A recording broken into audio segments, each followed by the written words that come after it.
Alô, isso é para a provinha de segunda-feira. Tabelas de verdade, basicamente. Por que a lógica é importante para a filosofia? A lógica é importante porque, dentro da metodologia filosófica, ela acabou sendo absorvida pelo fazer filosófico, que precisa, ao menos em certas formas de filosofia, ser, ser preciso, tem argumentos complexos que precisam, muitas vezes, ser tornados suficientemente claros. Historicamente, a lógica aristotélica, ela começa como um método, e ela é gradualmente absorvida na filosofia durante a Idade Média, dentro da metodologia filosófica. A dialética medieval, as pessoas tinham que aprender a lógica aristotélica. Isso ajudava os filósofos a aprenderem a argumentar melhor. Então, a lógica influenciou a filosofia teórica,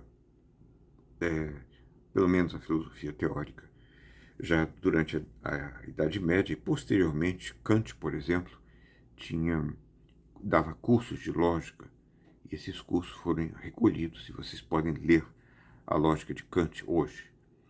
Agora, no final do século XIX, Gottlob Frege fez uma revolução na lógica clássica que era considerada pronta para um filósofo como Kant, mas essa revolução modificou totalmente o cenário. A lógica clássica passou, a lógica aristotélica passou a ser algo que poderia ser deduzido de uma pequena parte da nova lógica fregiana, que foi uma lógica simbólica, uma lógica matemática. Frege era matemático. E essa revolução na lógica também teve efeitos na filosofia, principalmente na filosofia primeiramente, na filosofia do atomismo lógico de Bertrand Russell e também de Wittgenstein do Tractatus. Eles tentaram analisar a nossa linguagem através da lógica fregiana e não mais através da lógica aristotélica. Isso foi uma revolução na lógica e também revolução que deu origem à chamada filosofia analítica da linguagem, mais tarde filosofia analítica em geral, e que acabou tendo um sentido mais complexo do que esse. Mas, voltando aonde nós estávamos, nós precisamos falar de lógica dedutiva. E o argumento dedutivo, a noção mais fundamental de todas, é a noção de validade. A validade, um argumento é dedutivamente válido, é aquele no qual, no caso das premissas serem verdadeiras, a conclusão deve ser verdadeira. A conclusão, somente se as premissas forem verdadeiras, a conclusão será verdadeira. Se as premissas são verdadeiras, a conclusão é verdadeira. E é impossível que as premissas sejam verdadeiras e a conclusão seja falsa.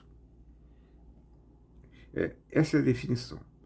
Se as premissas do argumento forem verdadeiras, a conclusão necessariamente será verdadeira e não pode ser falsa. Um outro conceito, além do conceito fundamental de validade, é o conceito de soundness. A tradução é ser bom, ser sólido, ser congente, ser correto. Pode-se usar, muitos usam solidez do argumento, outros falam de correção, vou usar o termo correção. É aquele argumento que tem premissas verdadeiras. É a demanda de que, além de ser válido, o argumento contenha premissas verdadeiras. Eu escolho a palavra correta no lugar do intraduzível sound. A lógica, os lógicos não estão muito interessados na correção, porque a questão de saber se um enunciado é verdadeiro ou falso, que participa de um argumento, não é uma questão verdadeiramente lógica, é uma questão que depende de verificação de um outro procedimento, procedimentos que não são lógicos. Então, ele abstrai disso e, por isso, não está interessado na correção. Mas, geralmente, nós estamos interessados na correção dos argumentos quando nós trabalhamos com eles, com outros intentos que não sejam puramente lógicos. Consistência é um outro conceito importante. O conjunto de enunciados é inconsistente se há alguma contradição entre os membros do conjunto. Por exemplo, esse conjunto formado por está chovendo e não está chovendo, ele é inconsistente porque ou está chovendo ou não. É contraditório que esteja chovendo e não esteja chovendo. Você não pode colocar uma conjunção entre essas duas frases. Então, o conjunto P, não P, Q e R é inconsistente, porque tem P e não P. Está chovendo, não está chovendo. Napoleão morreu na ilha de Elba. A França é um país alegre. Isso é inconsistente, porque você não pode dizer está chovendo e não está chovendo. Você não pode ter essas duas frases, dois enunciados inconsistentes dentro do conjunto de frases, seja ele qual for, ou o quão longo for esse conjunto, quão grande for esse conjunto. O argumento pode ser válido sem que as premissas sejam verdadeiras. Exemplo: todos os ratos são gatos. Todos os gatos comem cães. Logo, todos os ratos comem cães. Esse é um argumento válido. Para o lógico, isso aí está bom. Está ok, porque é um argumento válido. Porque se as premissas forem verdadeiras, a conclusão necessariamente será verdadeira, ela não pode ser falsa. Mas ele não é bom, não é sólido, ele não é correto. Unsound, ele não é correto, porque as premissas não são verdadeiras. Então, o argumento correto é aquele que, além de válido, tem premissas verdadeiras. Daí decorre que a conclusão será verdadeira. Então, um exercício. Classifique a validade e correção dos argumentos abaixo. Alguns cavalos são marcianos, logo, alguns marcianos são cavalos. Alguns estudantes são estudiosos, logo, algumas pessoas estudiosas são estudantes. Considere esses dois argumentos, quanto à validade, quanto à correção e quanto à relevância. Até que ponto são relevantes?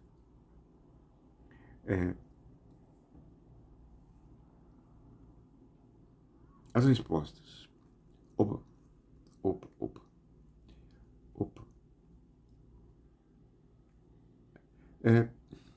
Bom, eu imagino que você já tenha respostas.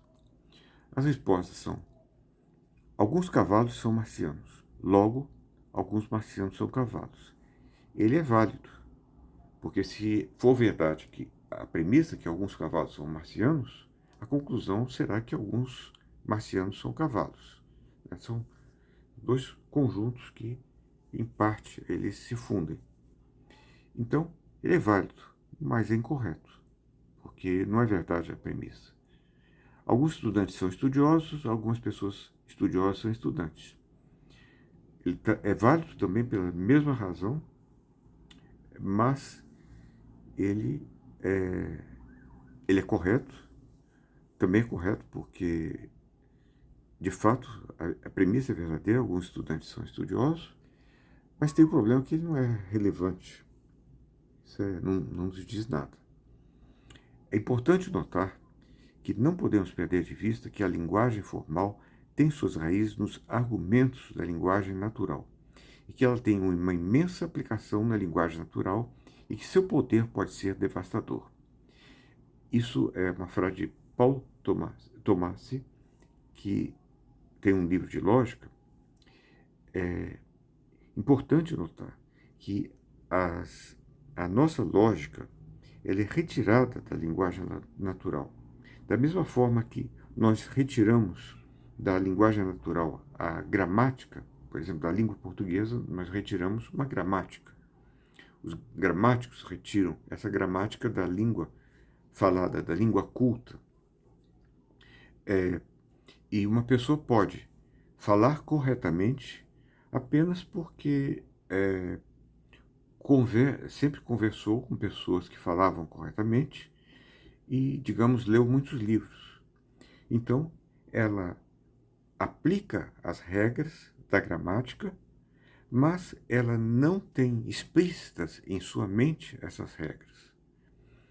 É preciso que ela aprenda a gramática para ter explícitas essas regras. E com, com o fato de ter essas regras explícitas em sua mente, ela é capaz de falar, escrever mais corretamente. A mesma coisa com a lógica. Nós utilizamos lógica o tempo todo, quando falamos, quando escrevemos, quando usamos a linguagem. A nossa linguagem é lógica. Nós utilizamos a lógica aristotélica e a lógica freguiana. Agora, nós não somos capazes de explicitar as regras dessa lógica. E o que Frege fez foi torná-las explícitas e separá-las da parte semântica. Considerar apenas a estrutura lógica das nossas sentenças, dos nossos enunciados. Isso pode ter aplicação. O exemplo de Tomassi é a famosa discussão entre Russell e Copleston. Russell, ateu, agnóstico, e Copleston, um religioso, acerca da existência de Deus. Copleston diz: todo evento tem uma causa, logo deve haver uma causa de todos os eventos. E Russell replica: mas isso tem a mesma forma lógica, a mesma estrutura lógica da frase: todas as pessoas têm uma mãe, logo deve haver uma mãe de todas as pessoas. Exercício: quais argumentos são válidos e quais são corretos? Vocês têm aqui alguns exemplos. Eu peço que vocês façam por si mesmos. Dão pausa e façam os exercícios. E também desses outros aí. Ok? Agora vamos voltar. Alguns porcos têm asas, todas as coisas aladas gorjeiam, alguns porcos gorjeiam. É válido, mas não é correto. 5 é maior que 2, 8 é maior que 5, portanto, 8 é maior que 2. É válido e, portanto, também é correto. Deus fez o universo. Deus é perfeitamente bom. Se Deus é perfeitamente bom, ele não permite o mal. Não existe o mal no universo. Esse é um argumento válido. Porque se as premissas forem verdadeiras, a conclusão será verdadeira. Agora, quanto à correção, isso é uma discussão entre os teólogos ou filósofos da religião. Pode ser que a segunda premissa seja falsa, Deus não é perfeitamente bom. Ou a terceira, o fato de ele ser perfeitamente bom não significa, para muitos filósofos da religião, que ele não permita o mal. Para Leibniz, Deus construiu o melhor dos mundos possíveis. Mas nesse mundo possível ainda existe o mal. O mundo mais perfeito não seria possível. Ele seria incongruente. Então tem que haver o mal. Um fóssil não pode ser enganado no amor, uma ostra pode ser enganada no amor, logo ostras não são fósseis. Válido. Agora, porque se as premissas forem verdadeiras, a conclusão será. Mas não é correto. As mulheres que comem lagostas têm bebês mais saudáveis, lagostas faz bem aos bebês. Eu não vejo ligação entre uma coisa e outra. Não é correto, nem é válido. É apenas que as mulheres que comem lagostas são mais ricas e por isso costumam ter bebês mais saudáveis, por serem mais ricas, por terem mais dinheiro, por terem como pagar médicos e não porque comem lagostas. Agora, então é incorreto e não é válido. Todas as aves voam, os pinguins são aves, logo os pinguins voam.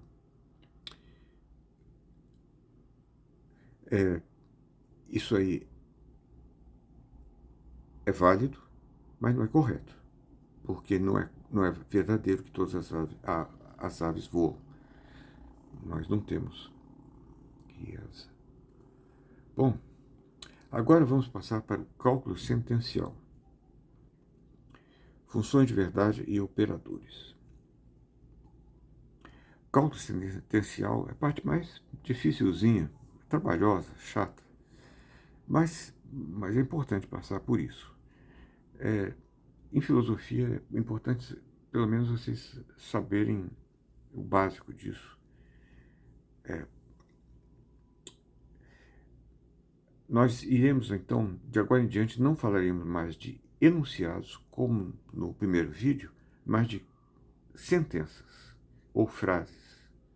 Porque o enunciado ele é a frase colada ao conteúdo, mas não precisamos abstrair do conteúdo. Então nós temos sentenças, frases, ou então letras sentenciais, ou mesmo fórmulas.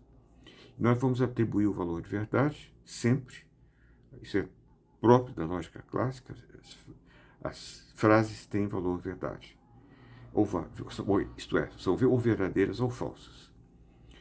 Não tem um meio termo. E as sentenças podem ser de dois tipos, compostas ou simples ou atômicas. Uma noção fundamental que veio de Frege, que era um matemático, é de função de verdade. O conceito de função vem da matemática. Funções são procedimentos matemáticos que, a partir de um input, derivam um output. Por exemplo, x mais 3 é igual a y. X é o input, y output, x é 1, y é 3. Se x for 2, nessa fórmula aí, y será 6.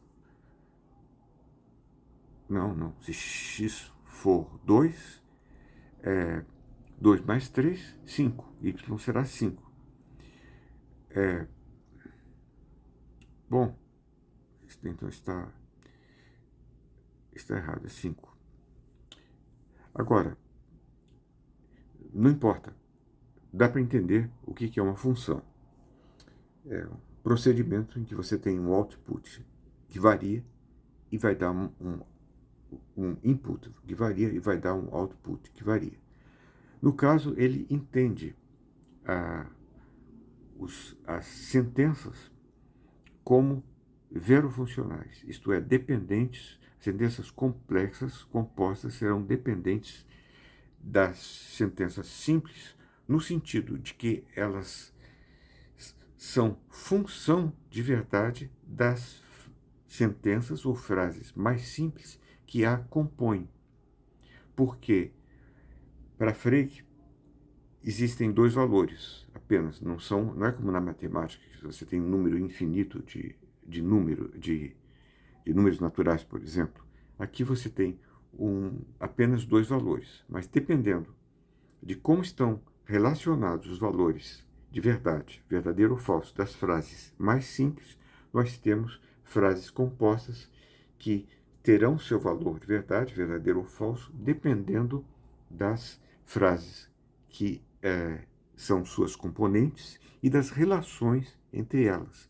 E essas relações são estabelecidas por 5 operadores, que são os operadores verofuncionais.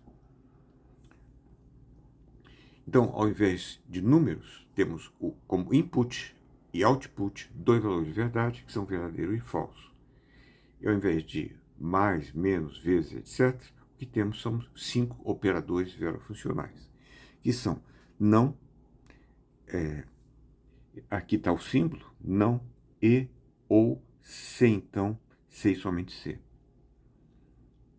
Isso precisa ser decorado.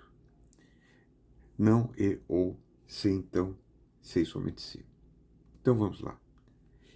Esses operadores eles são definidos através do que se chama tabela de verdade. Foi uma introdução feita por Wittgenstein no Tratados, mas que já era usado sem esse desenhozinho aqui por Frege. Então, não, como você vai definir o não?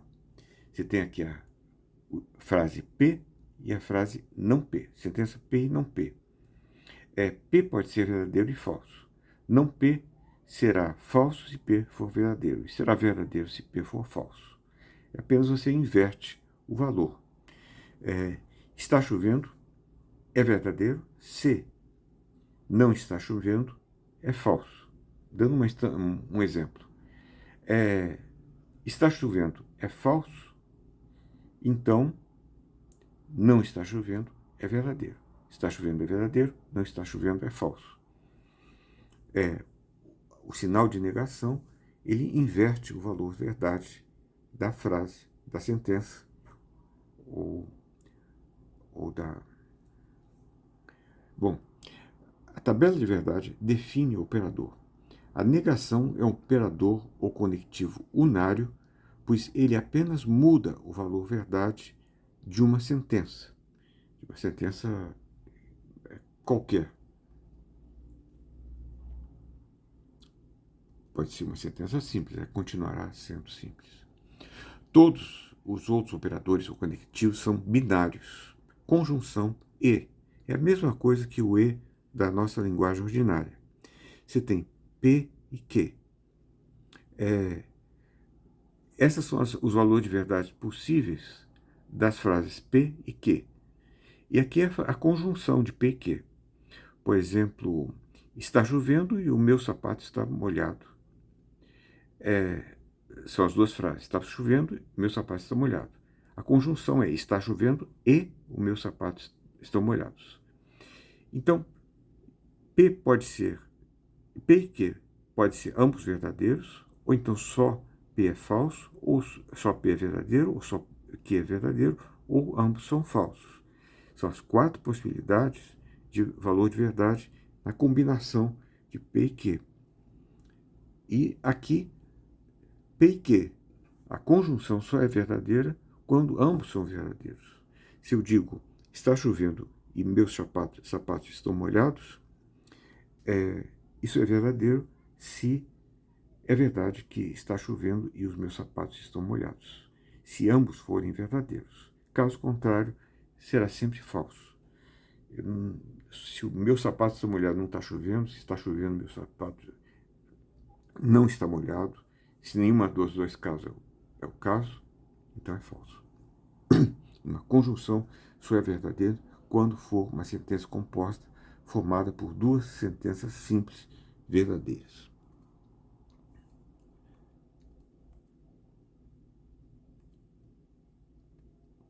Agora,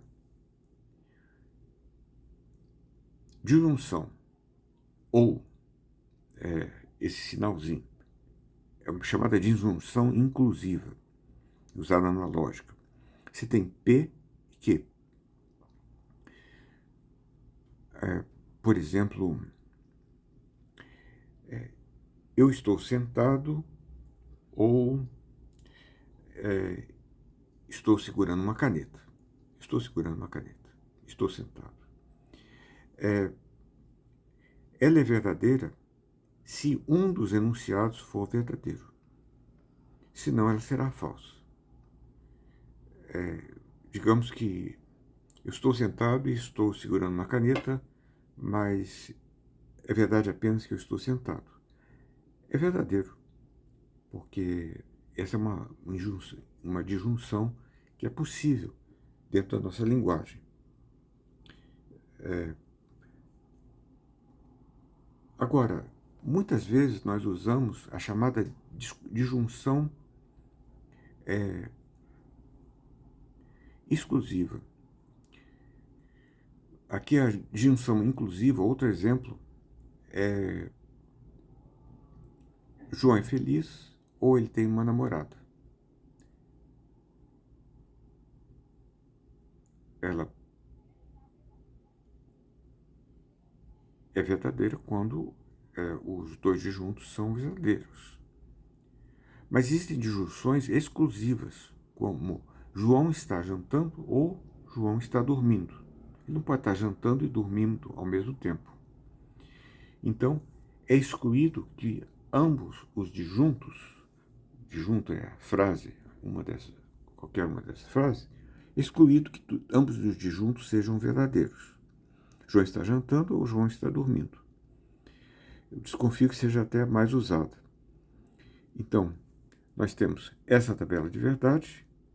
Ele é falso quando ambos são verdadeiros, falso quando ambos são falsos, senão ele será verdadeiro.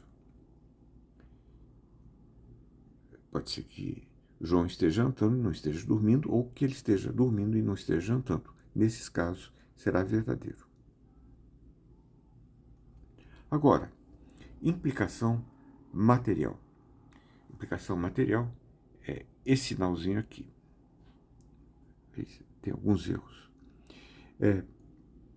A implicação material, ela só é falsa quando o antecedente, que é o P, for verdadeiro e consequente for falso.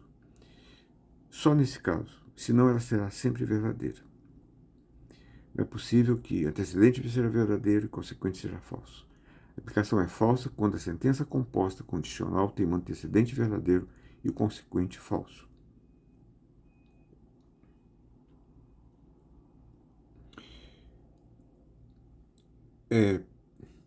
Isso aí trará problemas, como nós veremos logo adiante. Bicondicional ou biimplicação. Quando P implica Q e Q implica P. Quando eles se biimplicam. E isso é a chamada equivalência. Eles são verdadeiros quando ambos são verdadeiros. A biimplicação é verdadeira quando ambos são verdadeiros ou quando ambos são falsos. Mas quando um deles é verdadeiro, então eles não são equivalentes, não se biimplicam.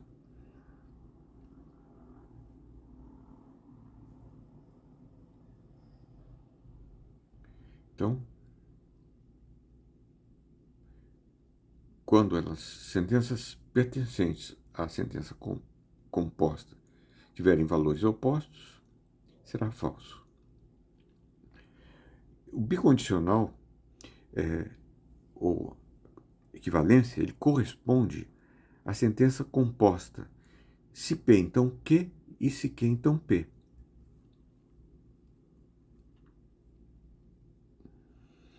O condicional tem duas bem conhecidas equivalências.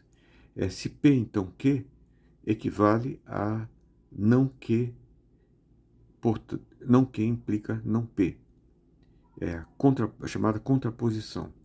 E se P, então Q, equivale a não P o Q, que é a regra da definição do condicional. E essas equivalências, 1 e 2, elas podem ser provadas por meio de tabelas de verdade. É para se notar que o tridente, equivalência, é a mesma coisa que biimplicação. Tridente é igual a biimplicação. Apenas a gente usa para separar o que a gente quer separar. você tem aqui P e Q. O que eu quis dizer aqui? Se P implica Q, equivale a não Q implica não P. Ora, a equivalência vai dar em que quaisquer que sejam os valores dados, nós teremos sempre uma verdade. E, portanto, eles se equivalem. Quando isso acontece, nós temos o que é chamado de tautologia. A outra regrinha, que é se P então Q, equivale a não P o Q. Também dá uma tautologia. Vejam bem como nós chegamos à tautologia.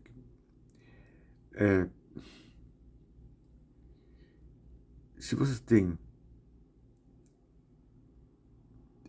P implica Q, aqui dá um verdadeiro. Não P tem que ser falso. Não Q tem que ser falso. Quer dizer, você, para fazer a tabela de verdade, você começa estabelecendo isso aqui, depois você estabelece essa linha aqui, não Q, que é o inverso disso aqui, estabelece não P, que é o inverso disso aqui, você estabelece se P, se Q, então, se não Q, então não P, o que vai dar? Não pode acontecer do primeiro ser verdadeiro e o segundo falso, porque aí você terá falso. A segunda linha você tem primeiro verdadeiro e segundo falso. Nas outras você tem sempre verdade. Então, isso são os valores de verdade da implicação material.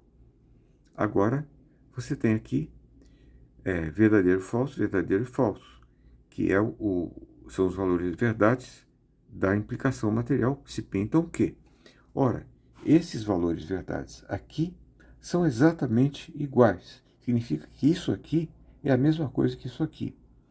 Se P então Q é a mesma coisa que não P, então não Q, então não P. Se equivalem. E se você quiser colocar bimplicação, ao invés do que equivale, você vai ver que bimplicação é verdadeiro quando tem os mesmos valores de verdade. Aqui, aqui, aqui e aqui são os mesmos valores de verdade. Então, nós temos uma tautologia provado que isso aí é a mesma coisa. E a mesma coisa aqui embaixo. Se P, então Q. Não P equivale a não P ou Q. Você faz não P, que é falso, falso, verdadeiro, verdadeiro. Você faz a disjunção, verdadeiro, falso, verdadeiro, verdadeiro. E aqui você verdadeiro, falso, verdadeiro, verdadeiro. Exatamente a mesma coisa.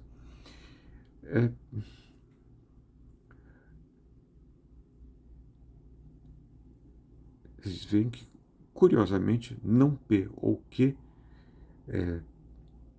nós temos que apenas na segunda linha nós vamos ter o falso. E que é exatamente isso o que P implica Q quer dizer. Na segunda linha não pode ser do verdadeiro para o falso. Ou no caso de se P, então Q. São duas equivalências importantes. A contraposição e a eliminação do condicional, que seria essa segunda. Observações sobre a implicação material, que tem alguma relevância filosófica. A implicação é muito pobre, ela permite que sejam verdadeiras as seguintes sentenças. Se 2 e 2 é 4, então a Terra é um planeta. Vocês vejam que na definição de implicação, quando os dois são verdadeiros, quando os dois são falsos, a conclusão é verdadeira. Quando o antecedente é falso e o consequente é verdadeiro, também a conclusão é verdadeira. Se a lua é de queijo, então a laranja é uma fruta. é uma implicação material verdadeira, porque o antecedente é falso, isso pouco importa. Se o antecedente é falso, a implicação, seja o consequente verdadeiro ou falso, será verdadeira. Então, aqui, se 2 e 2 é 4, então a Terra é um planeta, tanto o antecedente quanto o consequente são verdadeiros, mas não tem nenhuma ligação entre uma coisa e outra. E mesmo assim, é uma implicação material verdadeira. Se os cavalos latem, então os cães relincham. Aqui, tanto o antecedente quanto o consequente são falsos. E, no entanto, é uma implicação material verdadeira. Pergunta: a que linhas da tabela correspondem às sentenças 1, 2 e 3? 1 corresponde à primeira linha da tabela. Vocês podem pensar, tem um tempo aí. 2 corresponde a quê?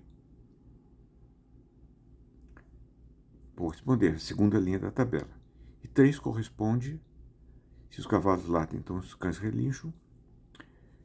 Não. 2 corresponde à terceira linha da tabela. E 3 corresponde à quarta linha da tabela.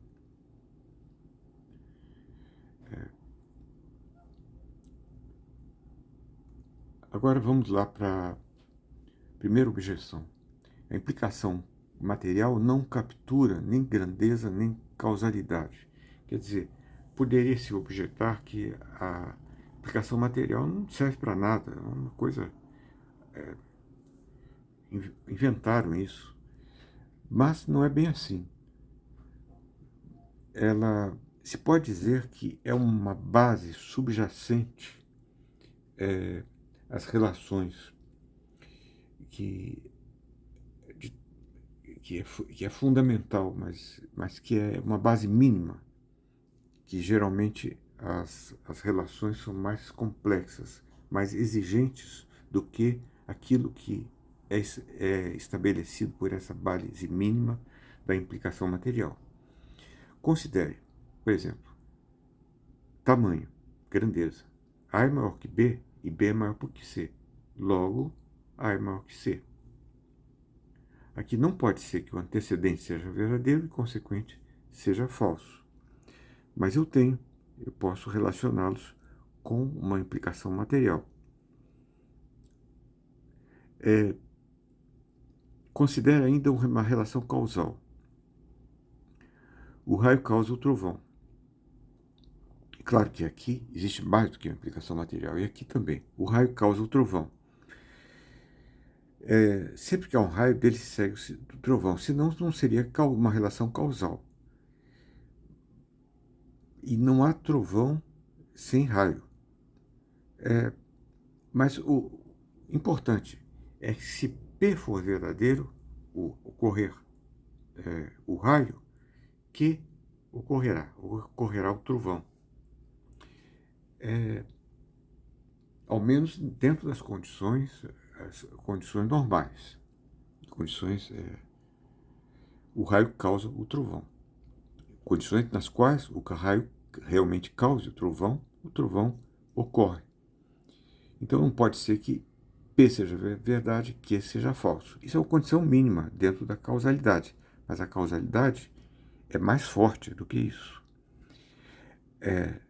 Então talvez a melhor teoria da causalidade seja de Mack, 1970 e poucos, o livro Cimento do Universo, um livro fabuloso, tão importante quanto o livro de Hume, com o problema da causalidade.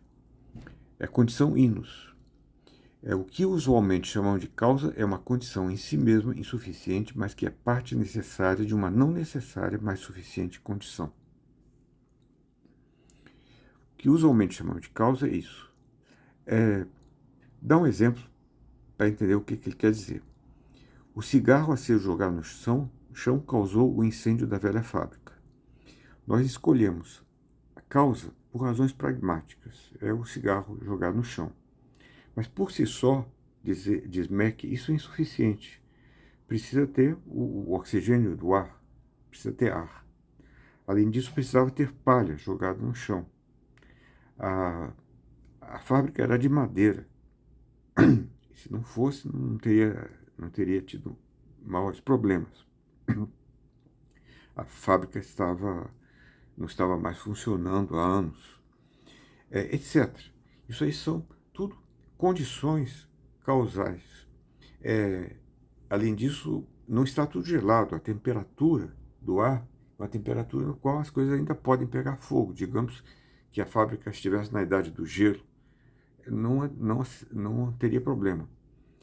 Bom, etc. É uma multitude de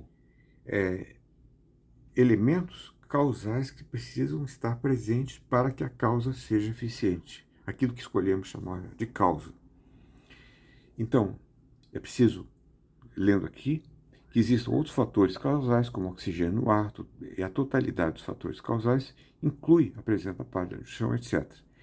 Então, essa totalidade, embora ela seja suficiente, dada a causa, aquilo que eu chamei de causa, que é jogar o cigarro no chão, ela não é necessária, pois a causa poderia ter sido uma outra coisa, um curto-circuito, um raio que caiu em cima da fábrica, etc. Então, daí se entender, o que chamamos de causa é uma condição em si mesma insuficiente, jogar o cigarro no chão é insuficiente, mas que é parte necessária de uma condição suficiente que, por si mesma, não é necessária. Daqui a condição inus. Brilhante, eu acho. Então, a totalidade dos fatores causais necessita o efeito. Isso é mais do que a implicação material, mas inclui a implicação material. O suposto é que a lógica clássica diz respeito a características ubíquas da realidade, sem as quais é impossível para nós dizer ou pensar qualquer coisa. Dando mais um exemplo, a Apolo 13 parece, a cápsula pegou fogo, incinerou os 3 astronautas antes dela sair do chão, no experimento. Eles estavam lá, pegou fogo. Porque os engenheiros colocaram oxigênio puro dentro da cápsula, um erro fatal, terrível. E alguma fagulha deve ter feito com que aquele oxigênio puro explodisse. Vejam só, qual a causa? A causa foi o oxigênio puro que colocaram dentro da... Porque é isso que nos interessa, por razões pragmáticas. Mas existem inúmeros fatores causais, como, por exemplo, que eles não estavam com veste que pudesse resistir ao fogo, etc. E aqui eles estavam fechados no ambiente.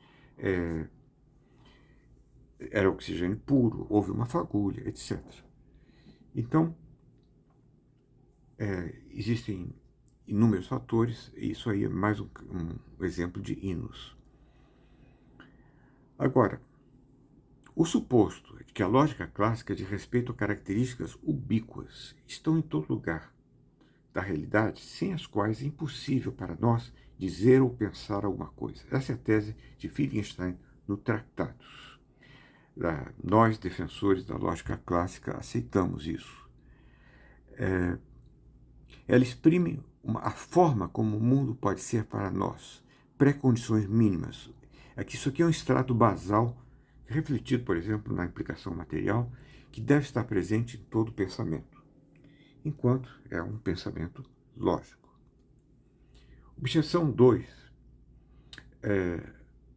Eu sou um defensor da lógica clássica.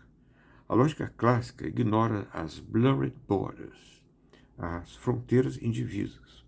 Considere, por exemplo, o princípio do terceiro excluído, P ou não P. Está chovendo ou não está chovendo?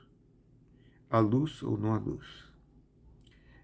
Pode ser que haja um lusco-fusco, não sabe nem se é luz ou não é luz. O sol acabou de se pôr. Pode ser que existam partículas de água na atmosfera à noite. É um breu, mas molha um pouco e parece que elas estão caindo, não é uma nuvem. Eu não estou dentro de uma nuvem. Está chovendo? Não sei. Não sei se está chovendo. Eu não posso saber. Isso é blurred borders. Eu não posso nem dizer, afirmar que está chovendo, nem que não está chovendo numa situação dessas. Esse princípio não é aplicado em enunciados feitos sobre fronteiras indivisas, uma vez que eles não são nem verdadeiros nem falsos. Eu posso até dizer, nem é chuva, nem deixa de ser chuva. Isso está incomodando um pouquinho. Nem é chuva, nem deixa de ser chuva. Alguns disseram, contra a lógica clássica, dizendo que esse é um valor indeterminado e defenderam uma lógica trivaluada. Eu aceito, eu não estou sendo radical, eu aceito que há lugar para uma lógica trivaluada, multivaluada, mas não é isso que está em questão. O valor indeterminado é aquele, no caso de um enunciado apenas, em que o enunciado está dentro da fronteira indivisa e você não pode dar um valor verdade, nem verdadeiro, nem falso.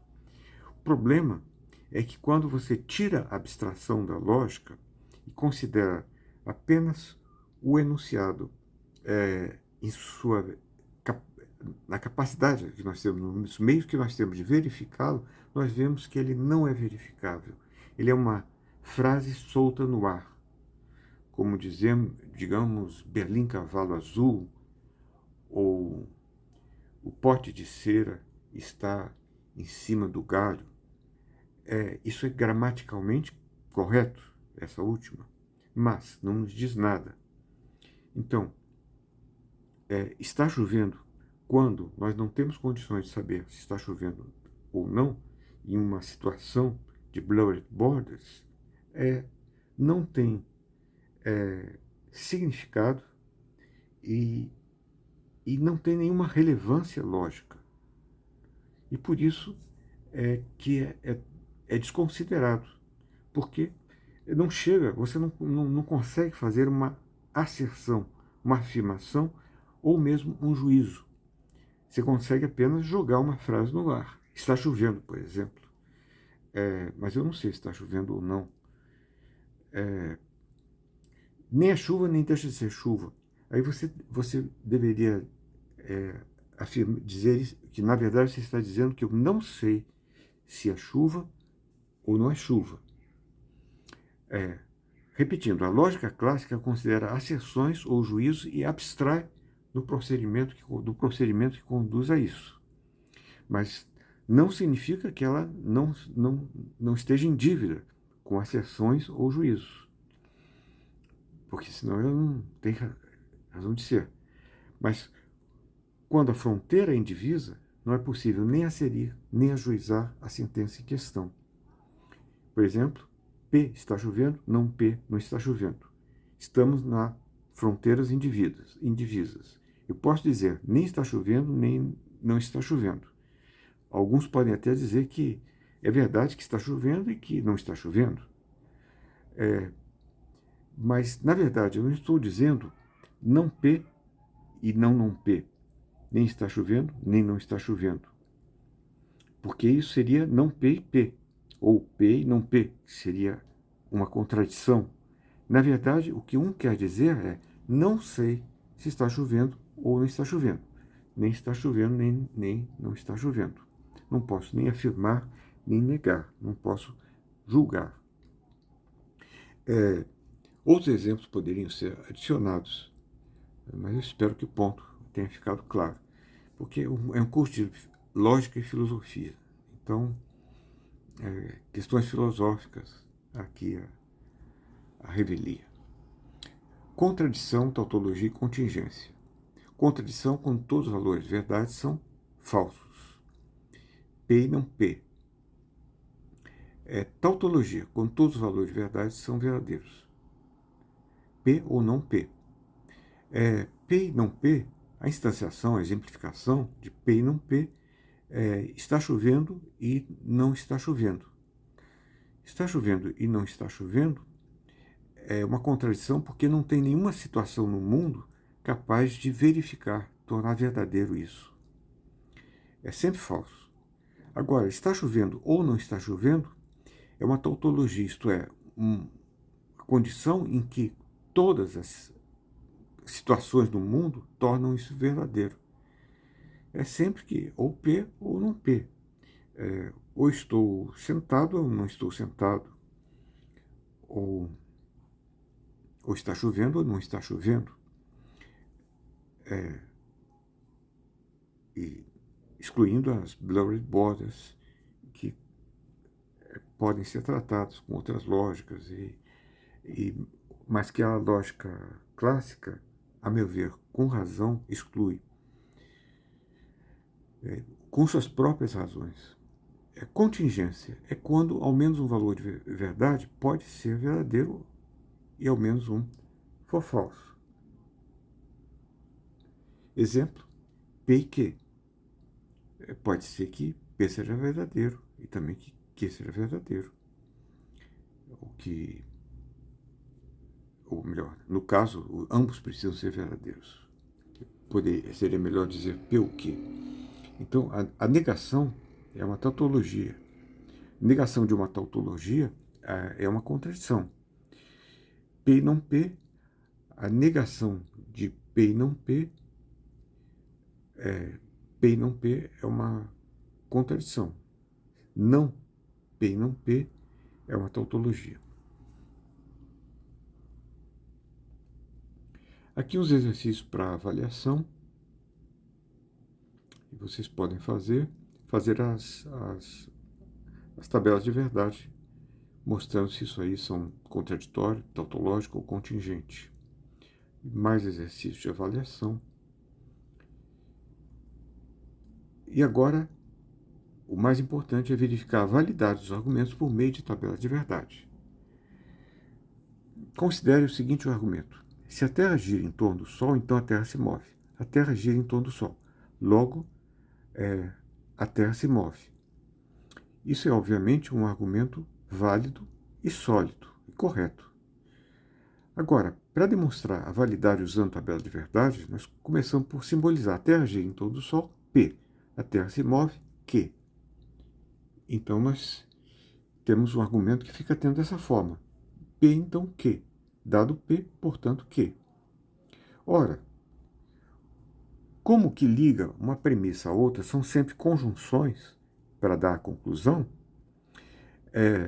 e como a conclusão é consequência dessa conjunção de premissas, uma consequência por implicação material, nós podemos deitar a forma argumentativa simbolizando o argumento acima como que se segue. P, então, Q, e P são as duas premissas, portanto, Q. No lugar do portanto, você tem uma implicação material. E aí você faz a tabela de verdade e se der uma tautologia,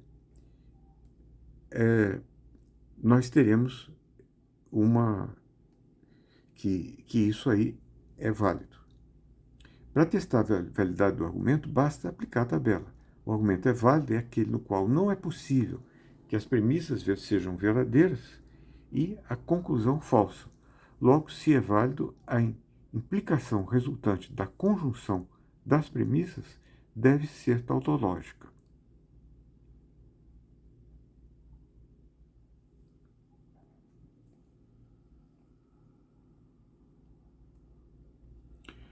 A tautologia garante a validade porque, na implicação material, não pode haver antecedente verdadeiro e consequente falso.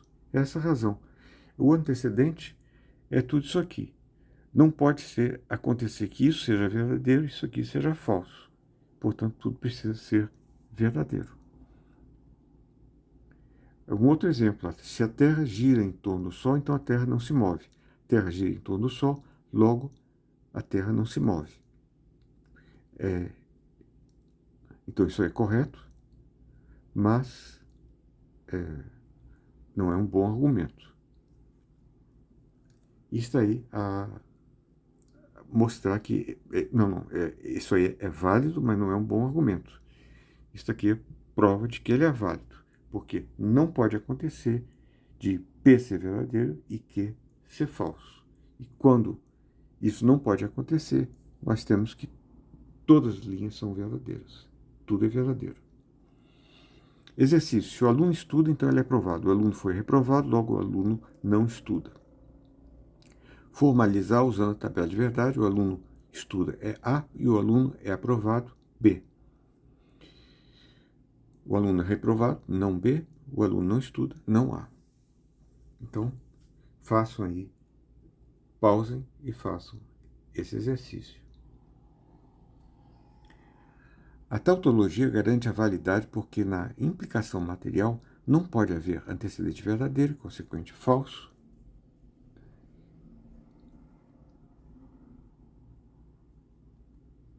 Opa, eu estou... aqui está o resultado. A tautologia, o resultado da conjunção das premissas com a conclusão, é uma tautologia, o argumento é válido. Então nós terminamos aqui. Continuaremos com dedução natural.